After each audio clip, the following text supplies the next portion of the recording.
அனைவருக்கும் வணக்கம். டிஎன்பிஎஸ்சி ரிலேட்டடா ஒரு புது அப்டேட் வந்திருக்கு. என்ன அப்டேட் வந்திருக்கு அப்படின்னு பார்த்தோம்னா, Tamil Nadu public service commission members appointment notified அப்படிங்கிறத சொல்லியிருக்காங்க. ஸோ டிஎன்பிஎஸ்சியோட மெம்பர்ஸ அப்பாயிண்ட் பண்ணியிருக்காங்க. ஸோ அத பத்தின ஒரு அரசு வெளியீடு தான் இது.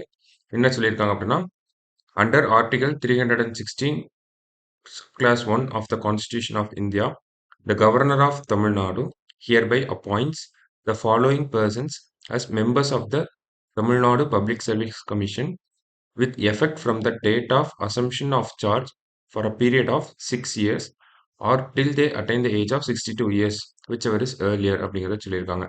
ஸோ ஆர்டிகல் 316 அப்படிங்கிறது தான் நமக்கு யூபிஎஸ்சியும் சரி, மாநில தேர்வாணையங்களையும் சரி, அதுக்கோட இந்த அப்பாயின்ட்மென்ட் எல்லாமே ஆர்டிகிள் 316 கீழ தான் வரும் சரிங்களா? அப்பாயின்ட்மென்ட்டும் சரி, அவங்களோட பதவிக்காலம் 2மே ஆர்டிகிள் 316 கீழ தான் வரும். ஸோ டிஎன்பிஎஸ்சி பொறுத்தவரைக்கும் பார்த்தோம்னா, கவர்னர் அப்பாயிண்ட் பண்ணுவாரு. டிஎன்பிஎஸ்சி அதாவது மாநில தேர்வாணையத்தோட அந்த மெம்பர்ஸ் மற்றும் சேர்பர்சன் எல்லாத்தையுமே நமக்கு கவர்னர் தான் அப்பாயிண்ட் பண்ணுவாரு சரிங்களா? ஸோ அப்பாயிண்ட் பண்றது கவர்னரா இருக்கும். அவங்க பதவியிலிருந்து நீக்குறது பிரசிடென்ட்டா இருக்கும் சரிங்களா? ஸோ அதன்படி நமக்கு ஆர்டிகிள் 316 படி நமக்கு 5 பேர மெம்பர்ஸா அப்பாயிண்ட் பண்ணியிருக்காங்க. ஸோ அவங்களோட பதவிக்காலம் அப்படிங்கிறது 6 வருஷமா இருக்கலாம். இல்லாட்டி 62 வயசு நிறைவடையும் வரை இருக்கலாம் அப்படிங்கிறத சொல்லியிருக்காங்க. 6 years or 62 years of age அப்படிங்கிறது. ஸோ அத ஒண்ணு சொல்லியிருக்காங்க. அடுத்து யார் யாரெல்லாம் அப்பாயிண்ட் பண்ணியிருக்காங்க அப்படின்னா, திரு எம்.பி. சிவனருள் ஐஏஎஸ் ரிட்டயர்ட் ஆனவரு. அடுத்தது திரு ஆர். Saravanakumar IRS officer. அடுத்தது டாக்டர் ஏ. தவமணி எம்பிபிஎஸ். திருமதி உஷா சுகுமார் பிஏ எக்கனாமிக்ஸ் படிச்சவங்க.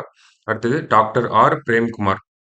ஸோ இவங்க 5 பேரையும் by order of the governor அவரோட ஆர்டரின் பேர்ல 5 பேரையும் டிஎன்பிஎஸ்சியோட மெம்பர்ஸா அப்பாயிண்ட் பண்ணியிருக்காங்க. சரிங்களா? ஸோ இதுதான் டிஎன்பிஎஸ்சி ரிலேட்டடா இருக்கக்கூடிய லேட்டஸ்ட் அப்டேட்டா இருக்கு. தமிழ்நாடு அரசு பணியாளர் தேர்வாணையத்துக்கான மெம்பர்ஸ அப்பாயிண்ட் பண்ணியிருக்காங்க. கவர்னர் ஆர்டிகிள் 316 கீழ அப்பாயிண்ட் பண்ணியிருக்காரு. சரிங்களா?